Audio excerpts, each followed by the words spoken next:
Hi guys, कैसे हैं आप लोग। आज हम एक जो नया चैप्टर शुरू करने जा रहे हैं उसका नाम है जनरल क्लॉजेस एक्ट 1897। इस चैप्टर को बिल्कुल भी छोड़ के मत जाना, ये हर अटेम्प्ट में मिनिमम 10 से 12 मार्क का आ ही रहा है। तो क्वेश्चन तो आपको डिस्क्रिप्टिव में दिखेंगे 4+4 दैट इज 8 प्लस 2 और 2 दो मार्क आपको दो क्वेश्चन आपको दो मार्क के एमसीक्यू में भी दिख सकते हैं या फिर एक तो दिखेगा। सो क्लोज टू 10 मार्क है। तो फटाफट आ जाइए अपने हैंड रिटन नोट्स में या आपका जो भी ऑथर की बुक है वो निकाल लीजिए। जिसके पास चार्ट बुक है वो चार्ट बुक ले लेगा। We will be doing general clauses act 1897।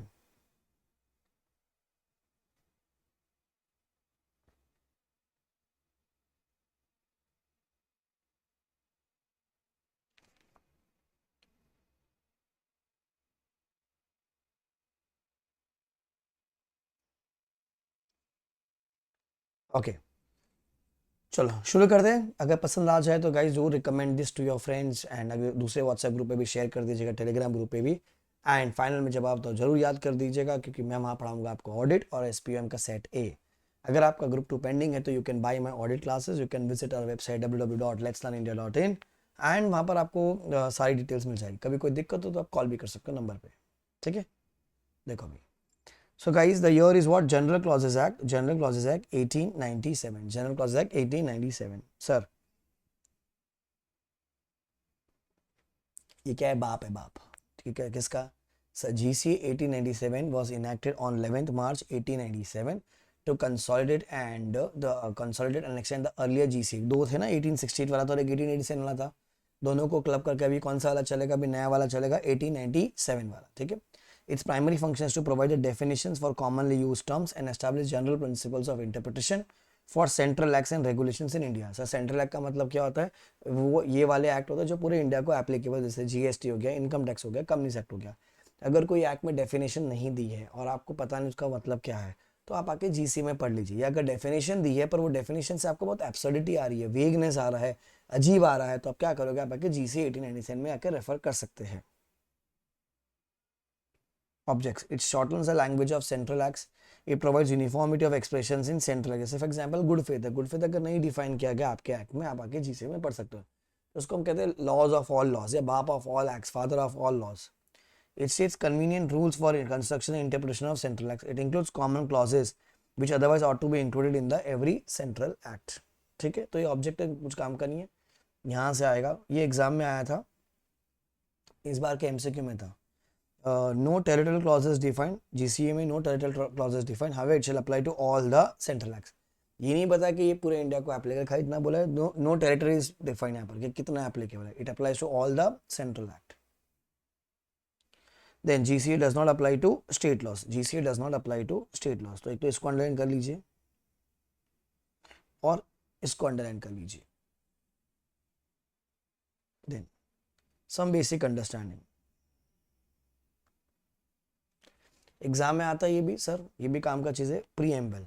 Sir preamble क्या बताता? मेरे को एसओपी बताता बच्चों। एसओपी का मतलब क्या होता है sir? Preamble expresses the scope, the object and the purpose of that. Notes में लिखवा है, देख लीजिएगा। Preamble expresses the SOP of that, scope, object, purpose of that. Sir अगर प्रीएम्बल और एक्ट में प्रीएम्बल क्या करता है? आपको बताता है कि आप अंदर जाके क्या पढ़ने वाले हो। वो एक शॉर्ट इंट्रो है अबाउट द डिटेल्ड एक्ट जो अपन अंदर जाके पढ़ेंगे। मतलब जैसे मैंने बैर खोला, उसका जो पहला पेज आएगा उसमें एक्ट का नाम होगा, जैसे मैं टर्न करूँगा पर प्रीएम्बल बताएगा मुझे। ठीक है, कल को उठ के एक्ट और प्रीएम्बल में अगर लड़ाई होती है, प्रीएम्बल कुछ और कह रहा है, लॉ अंदर एक्ट कुछ और कह रहा है, तो कौन जीतेगा सर? एक्ट जीतेगा। So a preamble act as an preamble to an act discloses the primary intention of the legislature.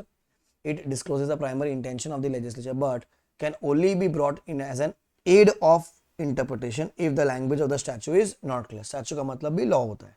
However, it cannot override the provisions of the enactment. Enactment मतलब law. It cannot override the provisions of the enactment. Number 2. Sir definition का definition क्या है? Sir definition sir define इधर in the act itself और इधर इन सम section 2 और 3।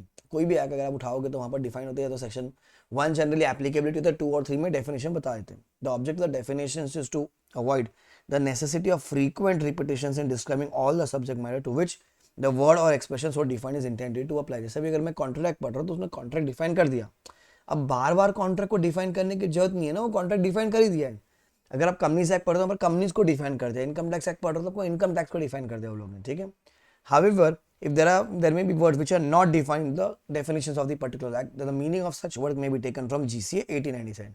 तो अगर डिफाइन नहीं है तो कहाँ हो गया आप सर, आप GCA 1897 में आ जाओगे. सो ये भी 2 मार्क का 3 मार्क का answer.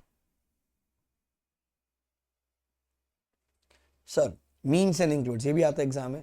Definitions using the word means, like goods means every kind of movable property including growing crops, grass, shares, thing, attachment forming part of the land which can be severed from the land. ठीक है.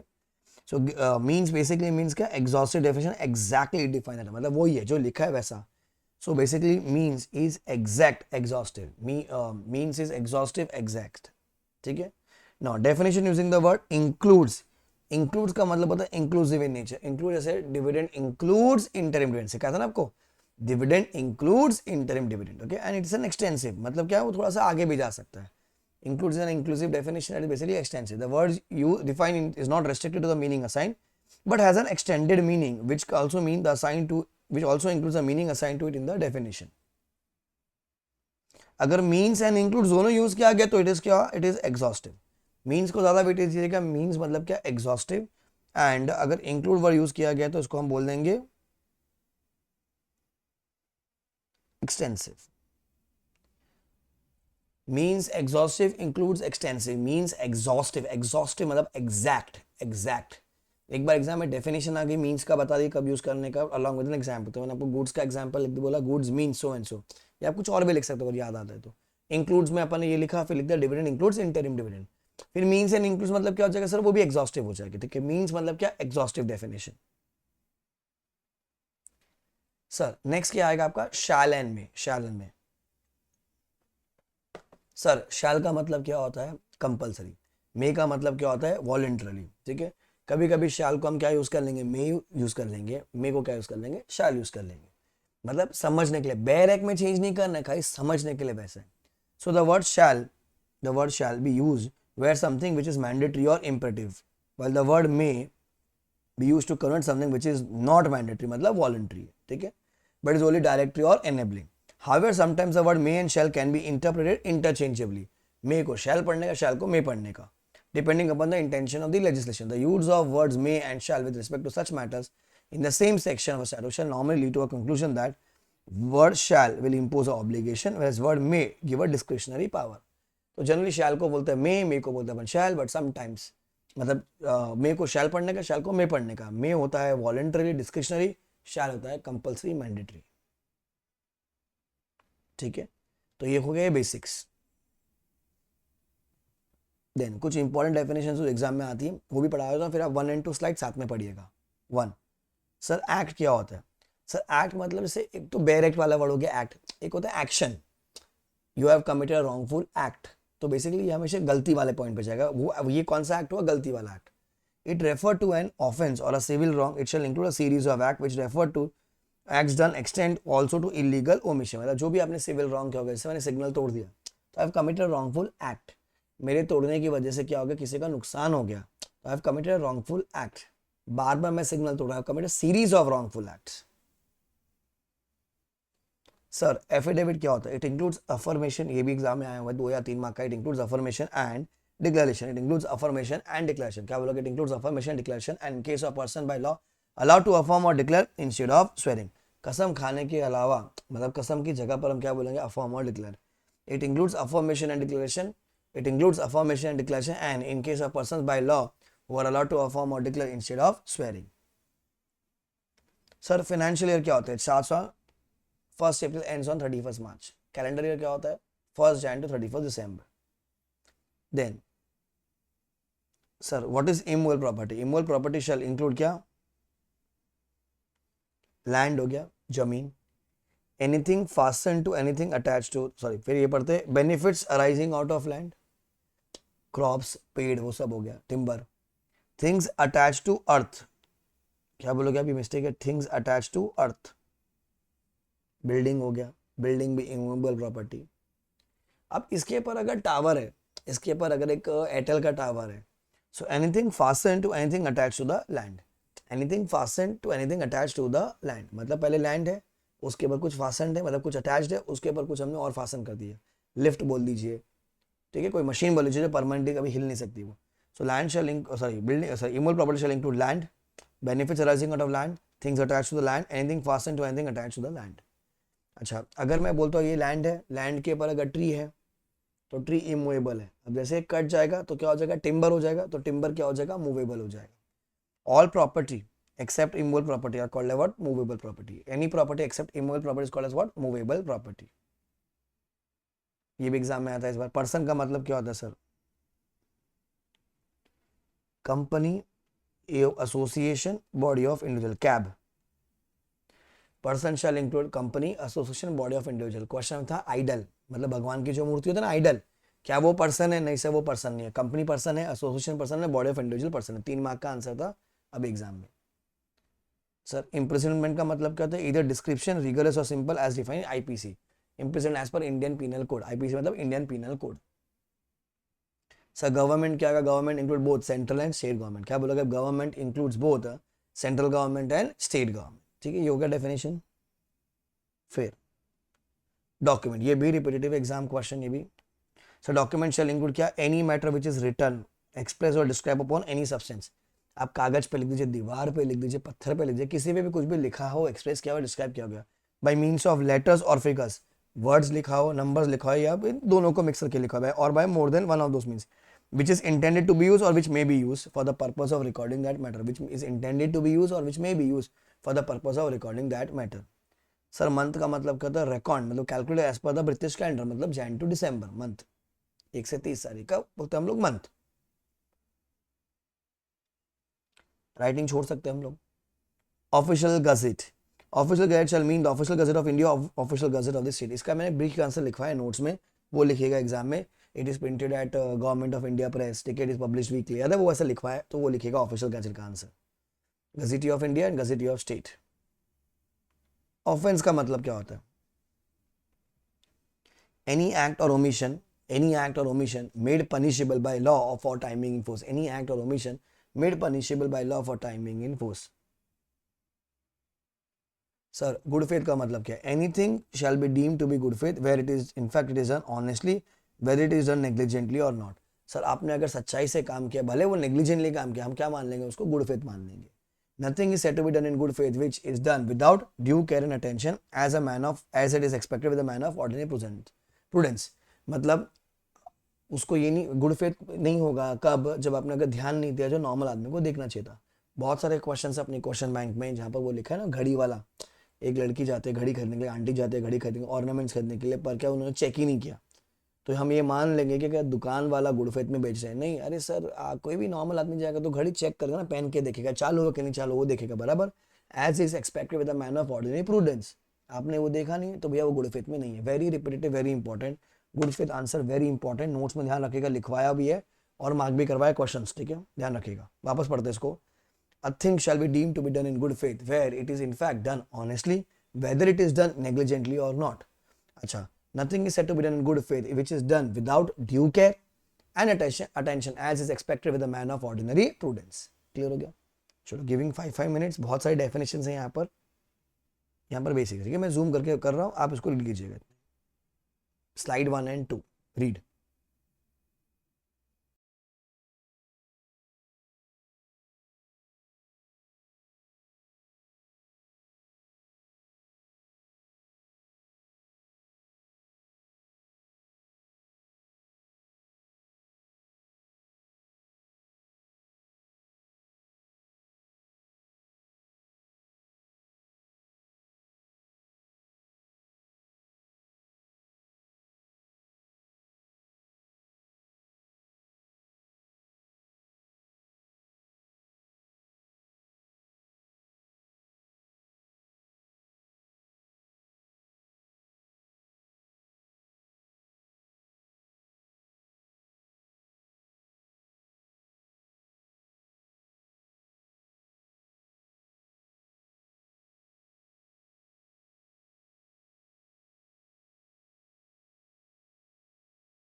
Done. Next.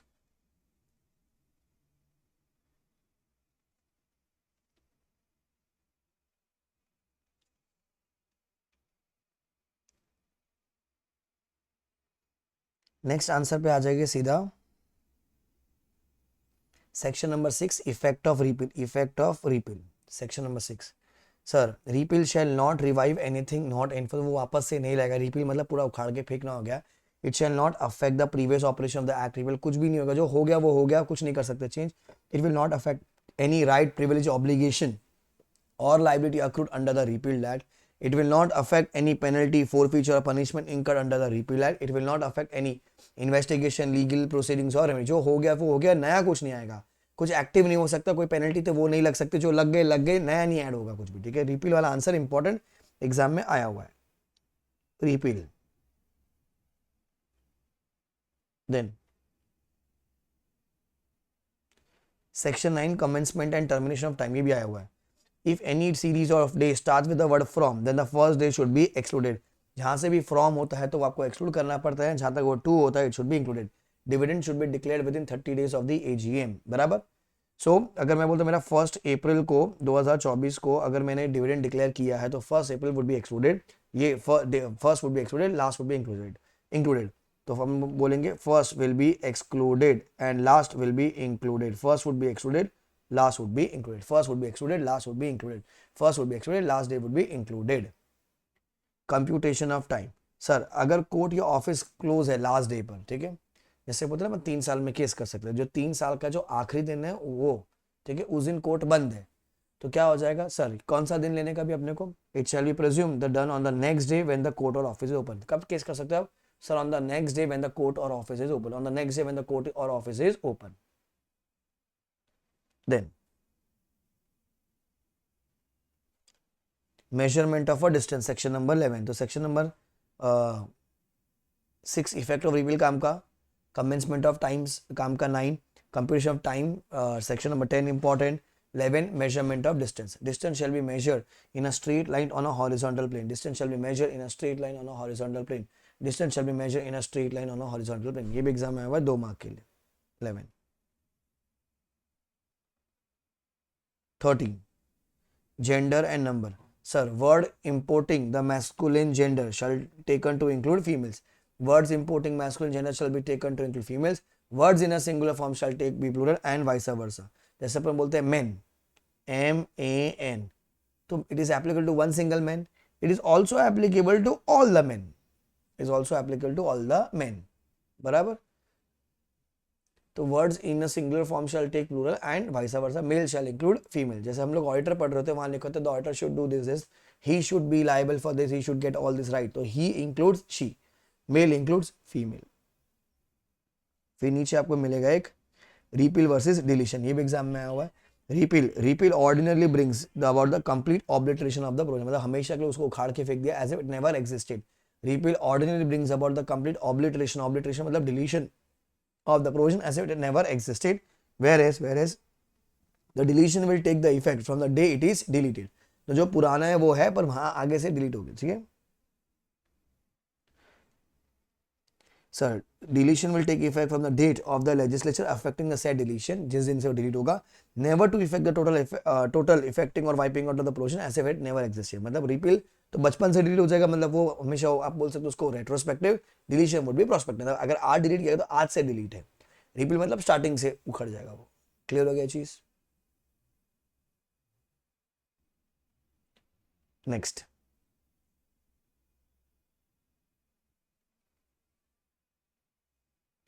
Section 16. जो काम के जो exam है अपन वही पढ़ रहे. पावर टू सस्पेंड और डिसमिस. ठीक है.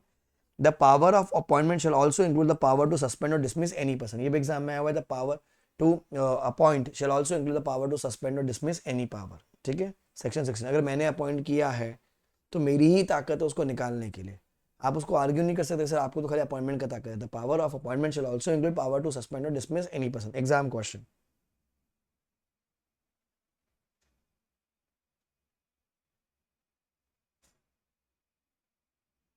Then section 23.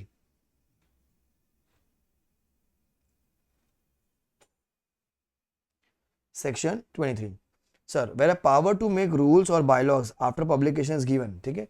अभी एक्ट कैसे बनता है, मतलब पहले तो क्या होता है ड्राफ्ट रूल्स होते हैं, फिर वो आगे जाते हैं, फिर सारी पार्टियां जो भी उनको जो इश्यूज है वो लोग वो लिखेंगे, ऑब्जेक्शन देंगे, ठीक है। अगर वहाँ लिखा गया कि पर्टिकुलर अथॉरिटी का भी अप्रूवल चाहिए तो वो अथॉरिटी भी अपना अप्रूवल देगी। सबका ऑब्जेक्शन सजेशन सुनने के बाद क्या होगा, वो ड्राफ्ट रूल को पब्लिश कर देगा। जिस दिन वो पब्लिश हो गया ऑफिशियल गैजेट में, उस दिन वो एक्ट बन जाता है, ठीक है। देखो, publish a draft of the proposed rules or bylaws, publish in such manner as authority may deem sufficient. It will specify a date on which after which the draft will be taken into consideration. कि भैया हम लोग 3 महीने खोल कर किसी को कुछ कहें तो कह दीजिए, 3 महीने बाद हम उसको कंसिडर करेंगे। कंसिडर एनी ऑब्जेक्शन सजेशन विच में be received, then rules or bylaws made after previous publication shall be conclusive. जैसे ही वो ऑफिशियल गैजेट में आ गया तो मतलब वो फाइनल हो गया। तो सेक्शन 23 काम का। देन तो इस पेज से आप खाली 16 पढ़ेंगे, 23 पढ़ेंगे। Last page, recovery of fine. तो जो जो मैंने टिक मार्क करके वो रीड करना है, ठीक है। रिकवरी ऑफ फाइन्स, सर क्या कहते हैं, Indian penal code and provision of the criminal procedure code shall apply. क्या सीआरपी से लग जाएगा आपको, criminal procedure code. Then offences punishable under 2 acts. तो अगर आप गिल्टी हो सीए एक्ट में भी, अगर आप गिल्टी हो कंपनीज एक्ट में भी, तो सर क्या होगा, आपको दोनों में गिल्टी नहीं प्रूव करेंगे, वो क्या कहें, either of the act. The offender shall be liable under either or any of the act but shall not be punished twice for the same offence. तो under either of the act but you will not be punished under 2 act, section 26 काम का। Then 27 guys, very important, very repetitive, post वाला, service by post. Sir where any document needs to be serve by post, हम कैसे मान लेंगे वो deliver हो गया। The service shall be deem to be effected, deem to कब, sir जब आपने उसको प्रॉपर्ली एड्रेस कर दिया गया है, आपने उसको प्रीपे कर दिया है and it is posted by registered post, ठीक है। प्रॉपर्ली एड्रेस कर दिया है, प्रीपे कर दिया and posted by registered post, ठीक है। अच्छा, letter content document would be affected to be delivered in the ordinary course of post. मान लेते हैं कि 48 घंटे में वो पहुंच जाता है लेटर, बट अगर किसी डॉक्यूमेंट में, किसी लॉ में, किसी नोटिस में लिखा है कि it has to be send by RPAD. Sir RPAD का मतलब रजिस्टर्ड पोस्ट एक्नॉलेजमेंट ड्यू। क्या बोलोगे आप, रजिस्टर्ड पोस्ट एक्नॉलेजमेंट ड्यू। आपने खाली रजिस्टर्ड पोस्ट से भेज दिया, नहीं चलेगा, mere registered post will not be sufficient, ठीक है। अच्छा, endorsement of refusal is deem to service, deem service of notice. मतलब हमने भेजा, सामने वाले रिजेक्ट कर दिया, तो हम मान लेंगे कि वो पहुंच गए। जैसे इनकम टैक्स वाले नोटिस भेजा, सामने वाली पार्टी ने रिजेक्ट कर दिया, तो सामने वाली पार्टी ये नहीं कह सकती कि मेरे को मिला ही नहीं। अरे भैया तुमने रिजेक्ट किया, तो refusal is deemed service of notice, deemed service of notice, section number 27। Very important, बहुत सारे क्वेश्चन अपने क्वेश्चन बैंक में इसके ऊपर ढंग से कर लीजिएगा, ठीक है। बस ये नहीं पढ़ना, ये नहीं पढ़ना, ये नहीं पढ़ना, कूल है। सो यहाँ पर से 25, 26, 27 पढ़ना है आपको। चलो अब रीड कर आएंगे, जो जो मैंने रीड मार्क किया आपको वही पढ़ना है। सेक्शन नंबर 6, 9, 10 पहले पढ़िएगा, पहले 6 और 9 पढ़ो, मैं जूम करता जाऊंगा, ठीक है। रीड।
Done guys, cool. तो पूरा चैप्टर हो गया। तो आपका इससे के साथ जनरल क्लॉजेस एक्ट 1897 समाप्त होता है। फिनिश, ओवर, साला થઈ ગયું, पति ગયું। ठीक है, तो सारे हाथ के हाथ क्वेश्चंस कर लीजिएगा मॉड्यूल के पीछे के एंड अपने क्वेश्चन बैंक से। जिनके पास भी क्वेश्चन बैंक नहीं है, वेबसाइट पे जाइए let'slearnindia.in पे। अब नीचे नीचे फ्री रिसोर्सेज में जाना, फ्री रिसोर्स में नीचे नीचे जब आओगे तो आपको मिल जाएगा सी इंटरलॉक क्वेश्चन बैंक अभिषेक बंसल, वहां से डाउनलोड कर लीजिएगा एंड क्वेश्चन सॉल्व कर दो हाथ की हाथ। कूल है। Bye guys, take care, enjoy and aim for a rank और 70 plus, whichever is earlier. Bye guys, take care.